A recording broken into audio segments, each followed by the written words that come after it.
welcome back to my YouTube channel. Kembali lagi bersama aku Happy Pramandari.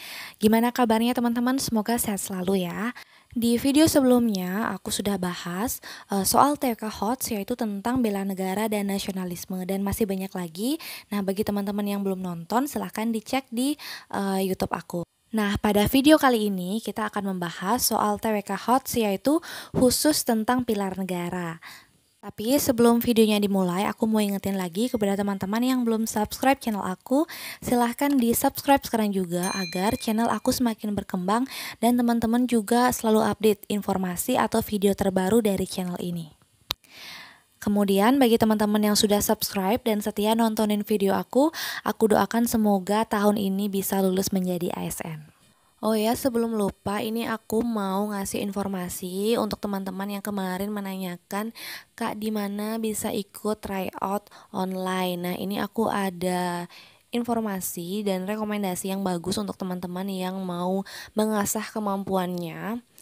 Dalam mengikuti CAT ini ada tryout online gratis yang diadakan oleh sahabat CPNS. Nah, untuk caranya gampang banget, teman-teman tinggal buka website www.sahabatcpns.com, atau teman-teman juga bisa klik linknya di description box, nanti aku taruh linknya di sana.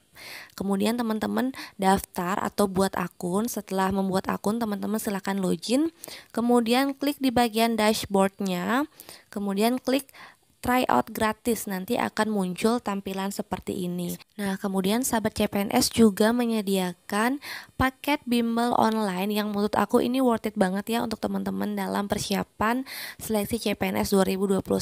Nah, di sini harga paket SKD Mastery Premium itu hanya 99.000 per tahun. Kemudian yang SKD Mastery Platinum itu hanya 299.000 per tahun. Nah, jika teman-teman ingin mendapatkan potongan harga lagi, biar lebih murah lagi, teman-teman bisa pakai kode referral aku Happy Pramandari. Oke, sebelum kita masuk ke contoh soalnya, ini ada sedikit materi pembukaan tentang pilar negara. Jadi sesuai dengan Permenpan RB yang terbaru, pilar negara ini masih masuk ya ke dalam kisi-kisi TWK.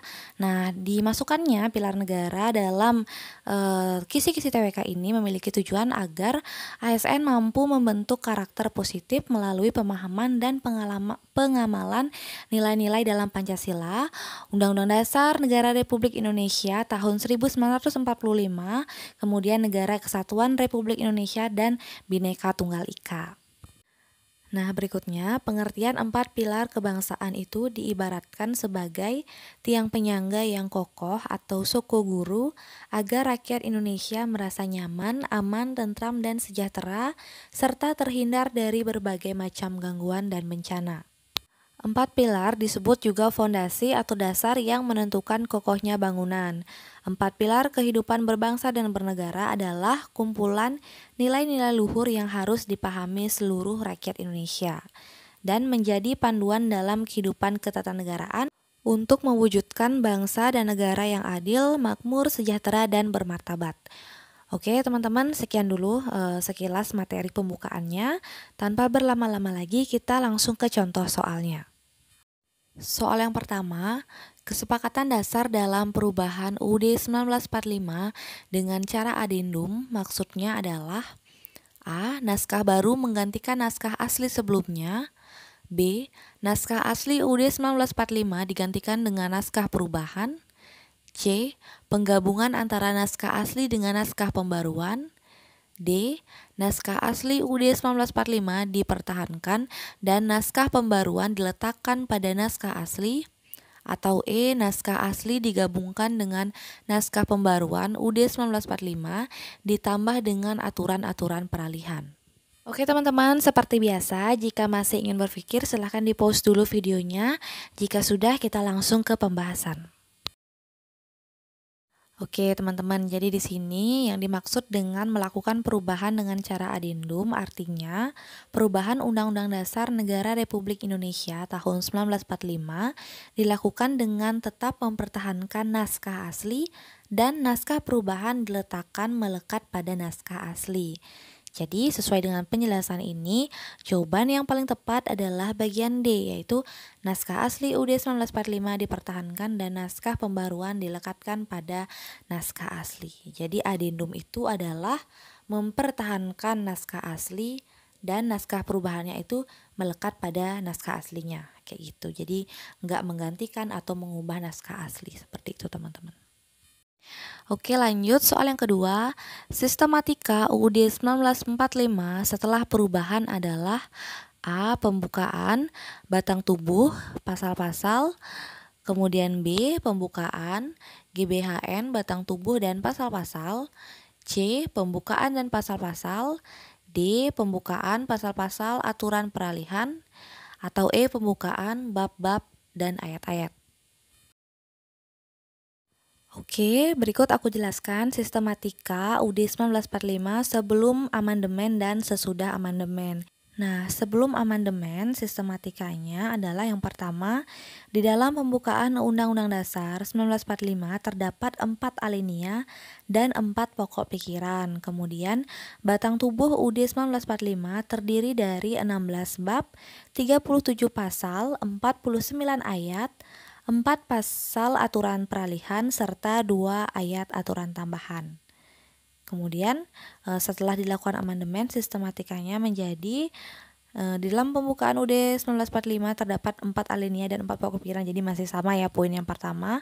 Kemudian yang kedua, batang tubuh UUD 1945 menjadi 21 bab, jadi dari 16 bab menjadi 21 bab.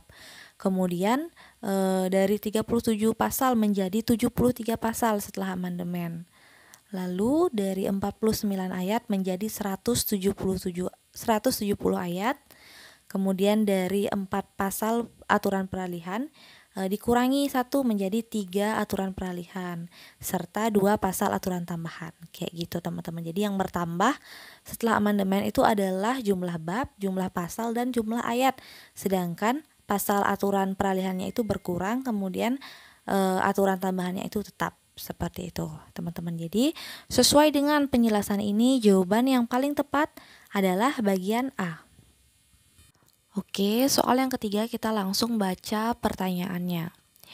Pernyataan di atas yang termasuk sebagai aturan pokok dalam kaidah perubahan terhadap UUD 1945 adalah, jadi di sini yang pertama ada perubahan dilaksanakan dengan adendum, kemudian mempertegas sistem presidensial, tidak mengubah perubahan UUD 1945. Yang keempat, perubahan terhadap bentuk negara dapat dilakukan. Yang kelima, harus sesuai dengan persetujuan DPR sebanyak 1/3 dari jumlah anggota. Oke, jadi perubahan Undang-Undang Dasar Negara Republik Indonesia tahun 1945 itu dilakukan oleh MPR sesuai dengan kewenangannya yang diatur dalam pasal 3 dan pasal 37 UUD 1945. Nah, dalam melakukan perubahan tersebut, MPR itu menetapkan 5 kesepakatan dasar yang terdiri dari yang pertama, tidak mengubah pembukaan UUD 1945.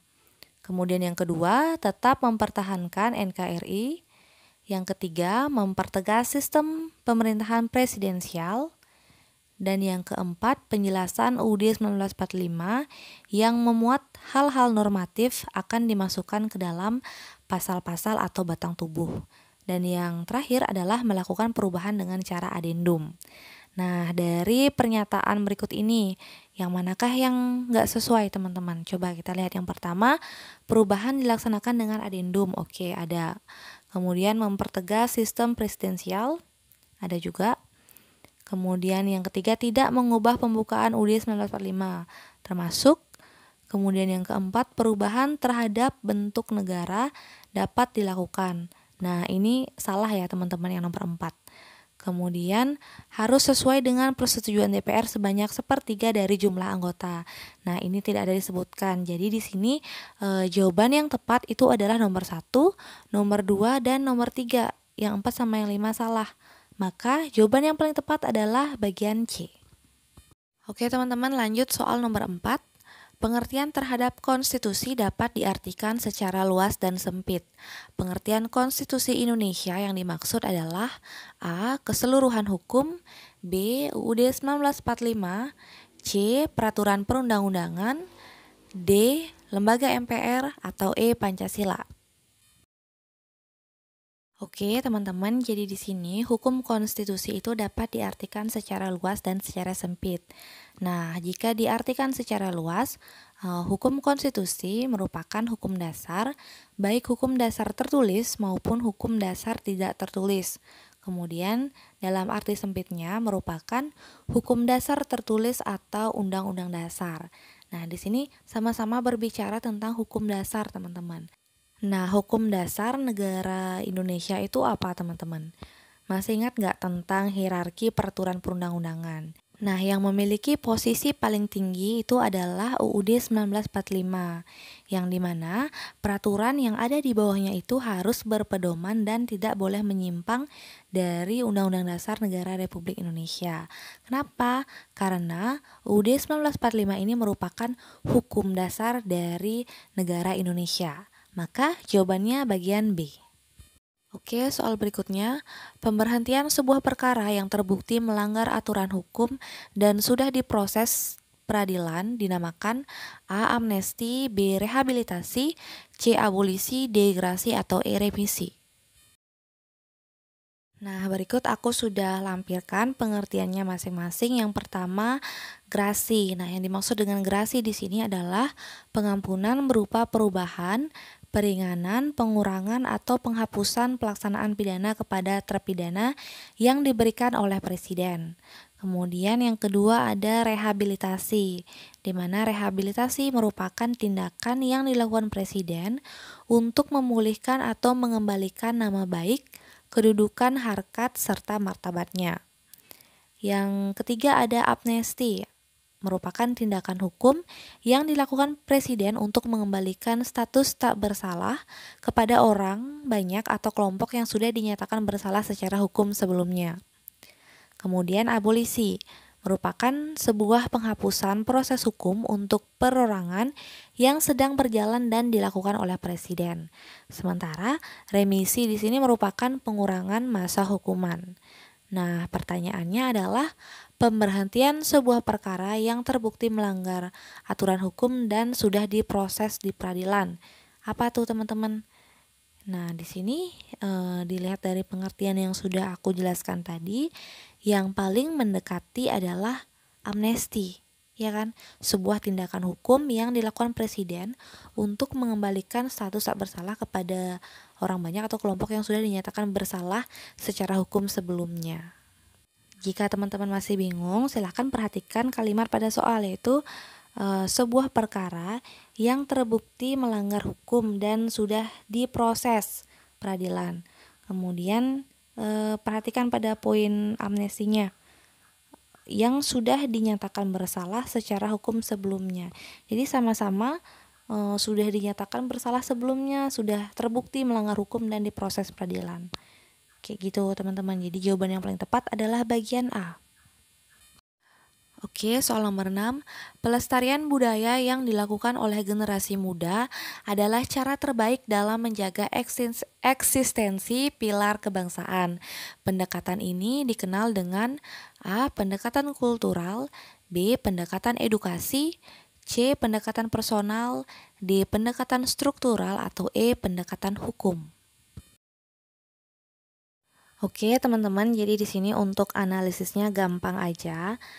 Nah, pertanyaannya di sini kan pelestarian budaya yang dilakukan oleh generasi muda. Nah, teman-teman pernah nggak dengar kata-kata kultur budaya? Apa sih itu kultur budaya, teman-teman? Jadi di sini kultur dan budaya itu memiliki arti yang sama. Kultur itu ya budaya, kayak gitu. Nah, kita lihat sekarang optionnya. Yang mana kira-kira teman-teman yang tepat? Yaitu bagian A, pendekatan kultural.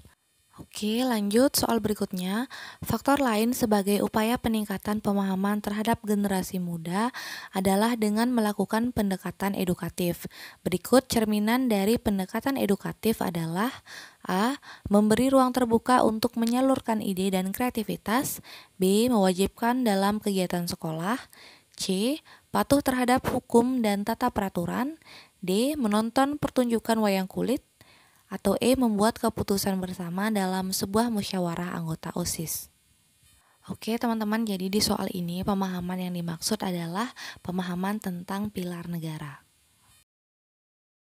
Oke, teman-teman, jadi di sini secara umum terdapat 4 pendekatan dalam meningkatkan pemahaman kita terhadap pilar negara. Yaitu yang pertama ada pendekatan kultural. Nah, pendekatan kultural ini lebih menekankan pada budaya dan kearifan lokal. Kemudian yang kedua pendekatan edukatif. Nah, pendekatan edukatif di sini itu dengan cara memberikan pendidikan atau wadah kepada generasi muda untuk menyalurkan kreativitasnya. Kemudian yang ketiga pendekatan hukum. Nah, ini taat pada hukum dan peraturan. Kemudian yang keempat itu ada pendekatan struktural. Nah, pendekatan struktural di sini yang dimaksud adalah generasi muda ikut aktif dalam organisasi, baik itu organisasi di sekolah, di kampus maupun di pemerintahan nantinya atau di tempat kerja seperti itu. Oke, sekarang kita cek pilihan jawabannya. Kira-kira yang mana yang paling mendekati pendekatan edukatif? Kita mulai dari yang bagian A, yaitu memberikan ruangan terbuka untuk menyalurkan ide dan kreativitas. Jadi ini sesuai ya dengan penjelasan aku yang tadi. Oke, kita keep dulu yang A. Kemudian yang B, mewajibkan dalam kegiatan sekolah. Nah, ini termasuk juga ke dalam pendidikan tapi kurang spesifik. Kegiatan yang seperti apa, seperti itu. Kemudian yang C, patuh terhadap hukum dan tata peraturan. Nah, ini lebih condong ke pendekatan hukum. Kemudian yang D, menonton pertunjukan wayang kulit. Nah, ini merupakan salah satu pelestarian budaya ya. Jadi ini lebih condong ke pendekatan kultural.